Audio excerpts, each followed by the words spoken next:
Hello everyone, welcome back to the channel. तो आज हम डिस्कस करने जा रहे हैं अपनी क्लास 10th का topic respiration. Respiration is very very important.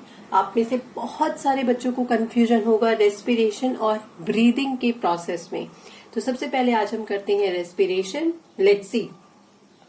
So respiration होता क्या है? रेस्पिरेशन एक्चुअली है कि हमारे अंदर एक केमिकल प्रोसेस होता है जो कि हमें एनर्जी प्रोवाइड करता है, हमारे फूड के साथ ऑक्सीजन का मिक्सअप करता है। That this is respiration. So let's begin with the notes. So it is a process that provides energy. कैसा प्रोसेस है ये?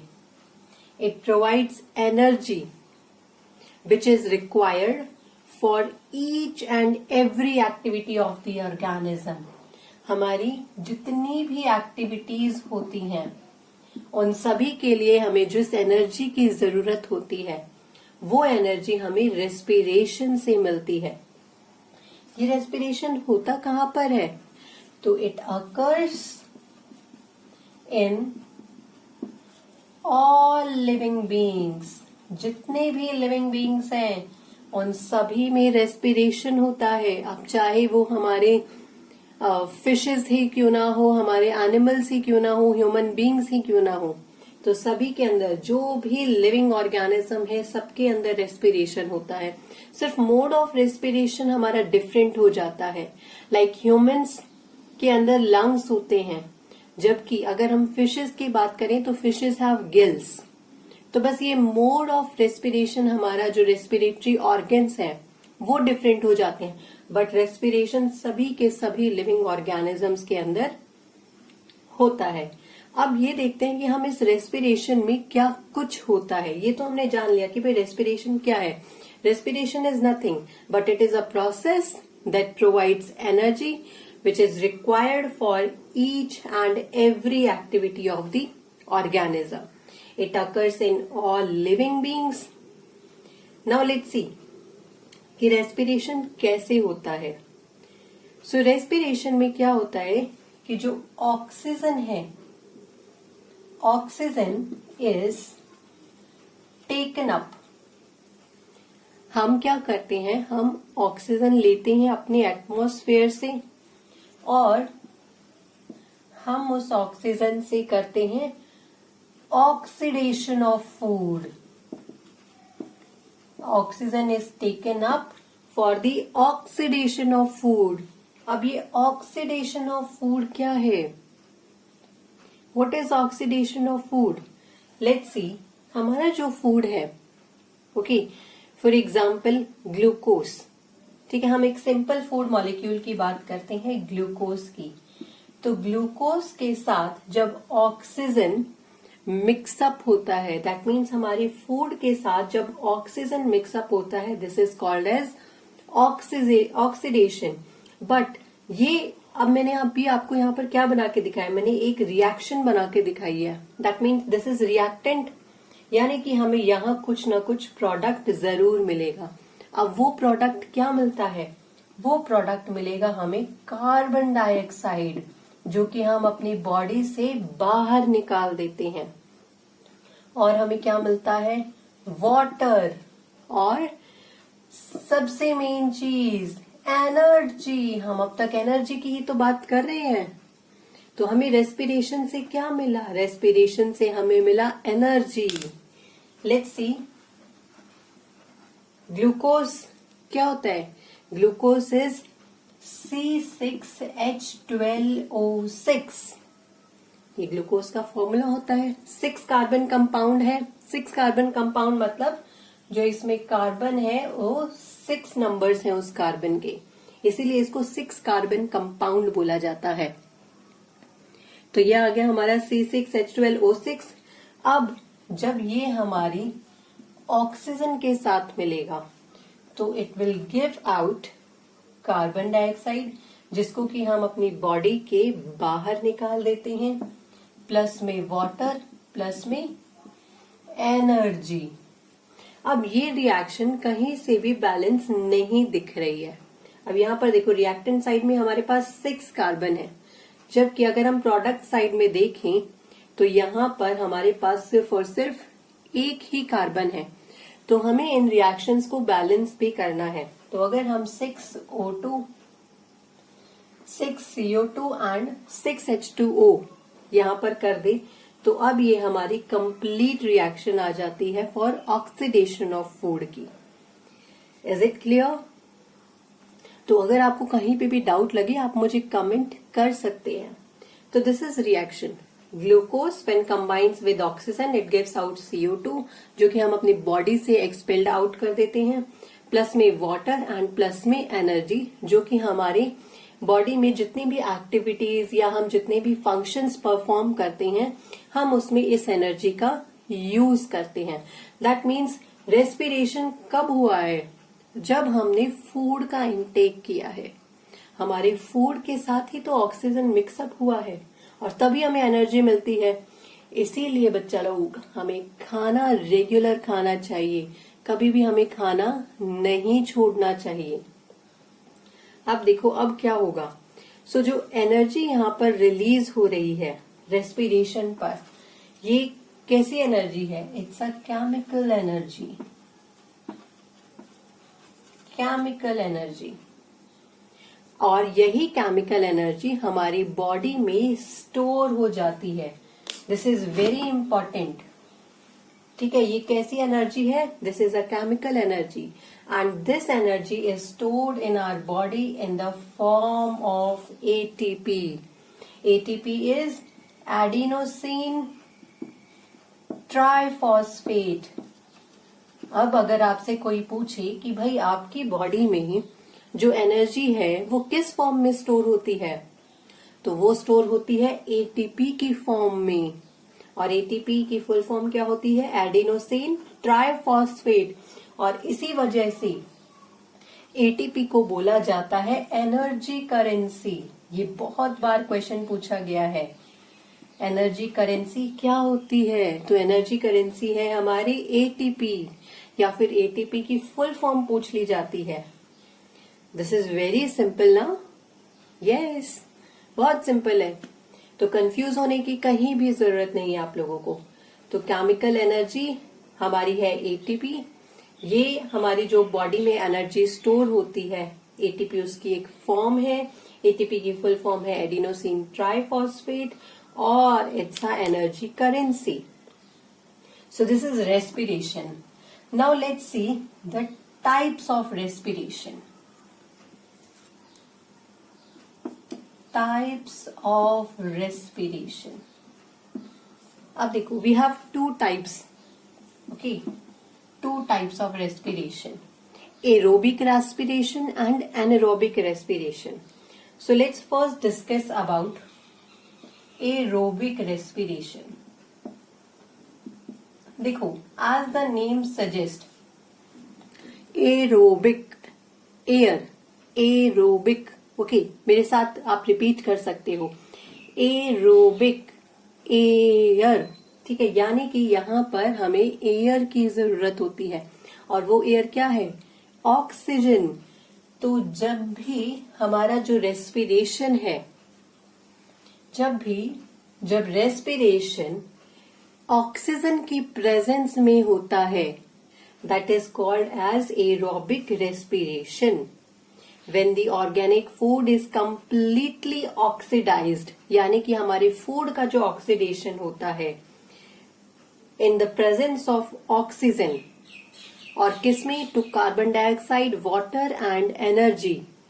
This process is called as aerobic respiration. Aerobic respiration का अभी हमने रिजल्ट देखा। aerobic respiration से हमें क्या मिला? aerobic respiration से हमें मिला ATP, एनर्जी करेंसी, जो कि एक हमारा इमीडिएट सोर्स होता है हमारी एनर्जी का, और हमारी सभी सेल्स को एक तरीके से फ्यूल मिल जाता है। ठीक है, ATP क्या करता है? ATP हमें फ्यूल प्रोवाइड कर देता है हमारे सभी सेल्स को। अब देखो, ATP का जो ब्रेकडाउन होता है वो एक फिक्स्ड अमाउंट ऑफ एनर्जी में होता है। Like see with an example हम देखते हैं कि देखो जिनमें ये एरोबिक रेस्पिरेशन होती है, जिन भी ऑर्गेनिजम्स में एरोबिक रेस्पिरेशन होती है, ऐसे ऑर्गेनिजम्स को हम बोलते हैं एरोब्स। Aerobes organisms. जिन भी लिविंग ऑर्गेनिजम्स के अंदर और the organisms performing aerobic respiration are called as aerobes. तो अब यहां पर हम एक छोटा सा एग्जांपल लेके देखते हैं। Like for example this is cell. ये एक लिविंग सेल है हमारा, ठीक है। अब सेल के अंदर आपको पता है न्यूक्लियस होता है। न्यूक्लियस के बाहर हमारा जितना भी पार्ट होता है that is called as cytoplasm. Okay, यानी कि ये हमारा कंप्लीट पार्ट अभी है साइटोप्लाज्म का।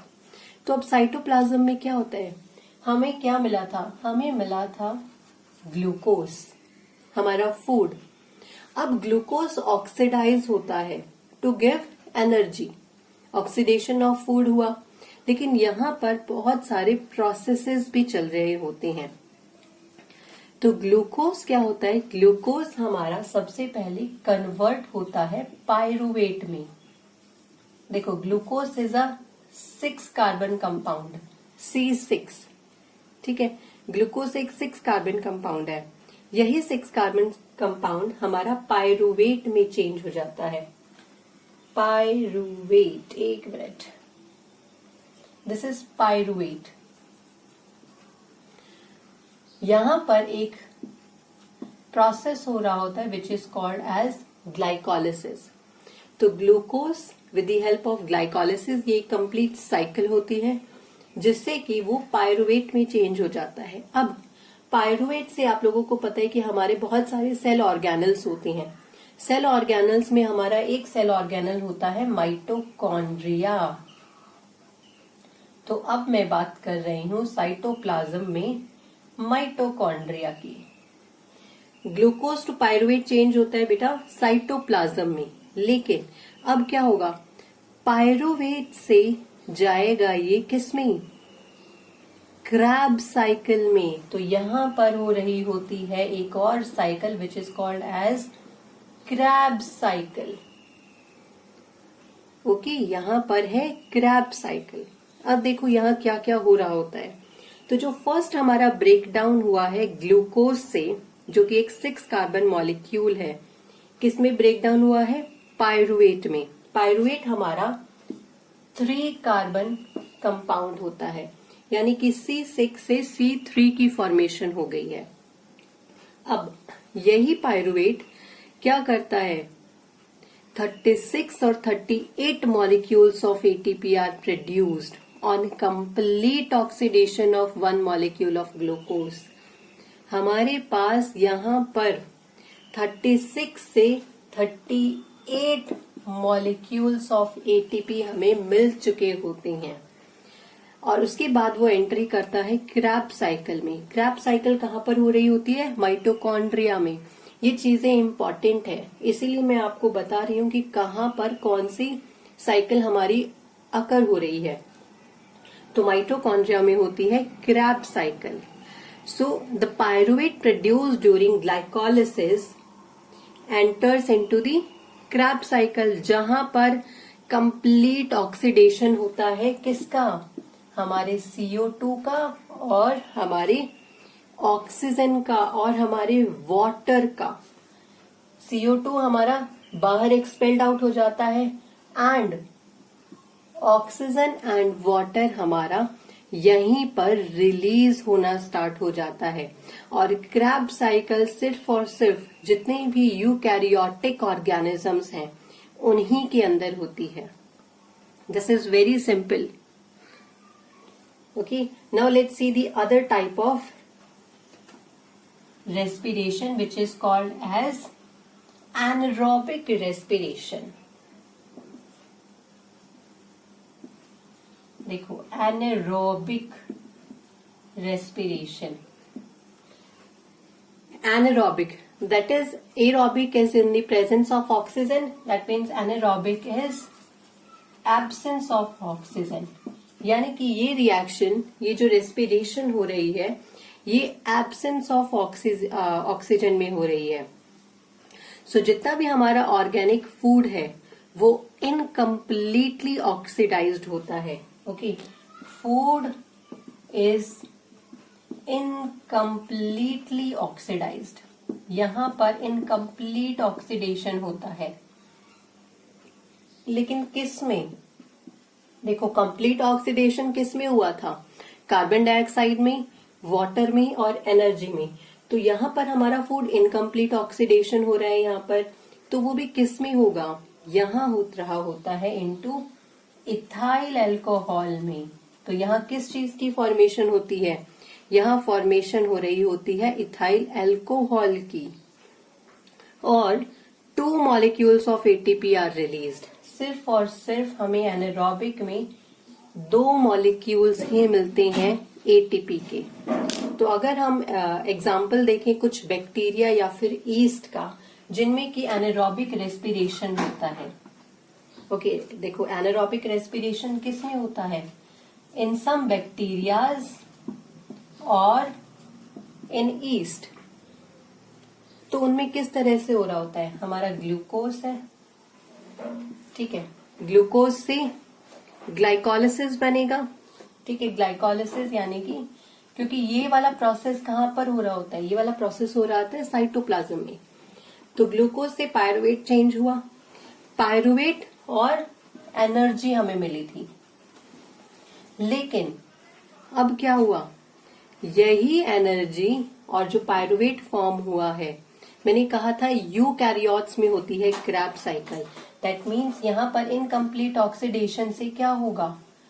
फर्मेंटेशन। यहां पर हो जाएगा fermentation in absence of oxygen. जो ऑक्सीजन की एब्सेंस में प्रोसेस होता है that is called as fermentation, और फर्मेंटेशन से हमारा बनता है ethanol, which is C2H5OH, C2H5OH। और क्या बनाएगा? हमारे कार्बन डाइऑक्साइड को रिलीज कर देना। प्लस में कितनी एटीपी बताई थी? 2 एटीपी सिर्फ और सिर्फ हमारी एनारोबिक रेस्पिरेशन में बनती है। ठीक है, पर कभी कभी क्या होता है कि एनारोबिक रेस्पिरेशन ह्यूमन बींग्स के अंदर भी होती है, लेकिन वो एनारोबिक नहीं होती है। एनारोबिक क्या होता है? Complete absence of oxygen. ठीक है, कंप्लीट एब्सेंस नहीं हो पाता है। कंप्लीट एब्सेंस की जगह क्या होगा? लैक ऑफ ऑक्सीजन होगा, lack of oxygen, and this is called as muscle fatigue. तो यहाँ पर क्या होता है, कई बार आपने देखा है कि हम जब भी बहुत ज्यादा रनिंग करते हैं या कोई एक्सरसाइज करते हैं तो उस टाइम पर हमें बहुत लंबी लंबी सांसें लेनी पड़ती हैं। ठीक है, बहुत लंबी लंबी सांसें लेनी पड़ती है। तो ऐसी कंडीशन में क्या होता है कि जो हमारी मसल सेल्स हैं, ठीक है, मसल फटीग यानी कि जो हमारी मसल सेल्स हैं वो एनारोबिकली बिहेव करना स्टार्ट कर देती हैं। तो कब होता है ये? During vigorous exercises. जब भी हम बहुत ज्यादा एक्सरसाइज करते हो, चाहे आप वो रनिंग की लगा लो या जिम, अगर आप में से कोई जाता है तो जिमिंग की लगा लो, तो उस टाइम पर क्या होगा? हमें ऑक्सीजन का जो सप्लाई है, लैक ऑफ ऑक्सीजन सप्लाई होगा। और इसी लैक ऑफ सप्लाई से क्या होगा कि जो हमारी मसल सेल्स हैं, ठीक है, मसल सेल्स वो बिहेव करना स्टार्ट कर देती हैं एनारोबिकली। एनारोबिकली तो इससे क्या होता है? तो इस प्रोसेस में क्या होगा? लैक्टिक एसिड की फॉर्मेशन हो जाएगी हमारी बॉडी के अंदर। लैक्टिक एसिड फॉर्म्ड, हमारे अंदर लैक्टिक एसिड फॉर्म होना स्टार्ट हो जाता है, और जो कि एक जगह पर इकट्ठा होना स्टार्ट हो जाएगा कहीं भी, and this is called as cramps या फिर मसल क्रैम्प्स हम जिनको बोलते हैं। होता है ना कई बार जब आप लोगों ने बहुत टाइम तक आप लोग खेले कूदे नहीं हो और एकदम से आप रनिंग करते हो या फिर जिमिंग करते हो, तो ऐसे कंडीशन में क्या होगा कि आपके पैरों में या आपके हाथों में बहुत ज्यादा दर्द होना स्टार्ट हो जाता है। लैक ऑफ ऑक्सीजन हुआ है, और उस लैक ऑफ ऑक्सीजन से क्या हुआ कि आपकी बॉडी में लैक्टिक एसिड की फॉर्मेशन स्टार्ट हो जाती है, और उसी लैक्टिक एसिड से लीड्स होता है हमारा मसल क्रैम्प्स, इसीलिए हमें ज्यादा पेन होता है। सो this is all about muscle fatigue. एक बहुत अच्छा ब्रेकडाउन मैं आपको अभी दिखाती हूँ, जिसमें आपको बहुत इजीली लर्न हो जाएगा सब कुछ। ये तो एक कंप्लीट डिटेल्ड पोर्शन था। तो हम देखते हैं ब्रेकडाउन ऑफ ग्लूकोज। जो हमने अभी इतने सारे पाथवेज देखे थे कि उसमें ग्लूकोज किस तरह से ब्रेकडाउन होता है। तो देखो हमने क्या देखा, ग्लूकोज से फॉर्म होता है पायरुवेट। ग्लूकोज से फॉर्म होता है पायरुवेट। पायरुवेट प्लस में एटीपी। ठीक है, कितनी एटीपी? यहां पर 2 एटीपी हमारी नॉर्मली अभी फॉर्म हो रही है। अब ये प्रोसेस हमारा कहां पर है? साइटोप्लाज्म में। This is in cytoplasm. अगर हम नॉर्मल ईस्ट की बात करें, ईस्ट में क्या हुआ था? एब्सेंस ऑफ ऑक्सीजन, और एब्सेंस ऑफ ऑक्सीजन में इसने क्या फॉर्म किया था? इथेनॉल। इथेनॉल प्लस में कार्बन डाइऑक्साइड, और प्लस में सिर्फ और सिर्फ 2 एटीपी की ही फॉर्मेशन हुई थी यहां पर। Only 2 ATP.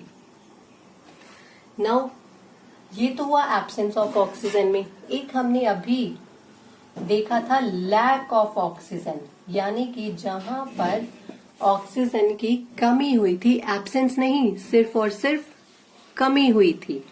तो वो ऑक्सीजन की कमी कहाँ हुई थी? हमारी मसल सेल्स के अंदर। तो ये कहाँ पर हो रहा होता है? ये हो रहा होता है हमारी मसल सेल्स में, जहां पर क्या फॉर्म हुआ था? Lactic acid. लैक्टिक एसिड की फॉर्मेशन से हमें मसल क्रैम्प्स आए थे। तो यहां पर भी लैक्टिक एसिड और एनर्जी फॉर्म होती है, लेकिन 2 एटीपी ही फॉर्म होती है। और थर्ड हमारा था जो हमने देखा था, प्रेजेंस ऑफ ऑक्सीजन, जो ऑक्सीजन की प्रेजेंस में होता है। और यहाँ पर क्या फॉर्म हुआ था? यहाँ पर CO2 हमारा फॉर्म हुआ था, जो कि हमारी बॉडी से एक्सपेल्ड आउट हो गया था, प्लस में वाटर एंड प्लस में एनर्जी, दैट इज एटीपी। 36 या फिर 38 एटीपी हमारी यहाँ पर फॉर्म हुई थी कंप्लीट। तो this is breakdown of glucose by various pathways. So this is all about respiration. Next video में हम देखेंगे कि respiration different animals and human beings में किस तरीके से होता है। So I hope you will like this video.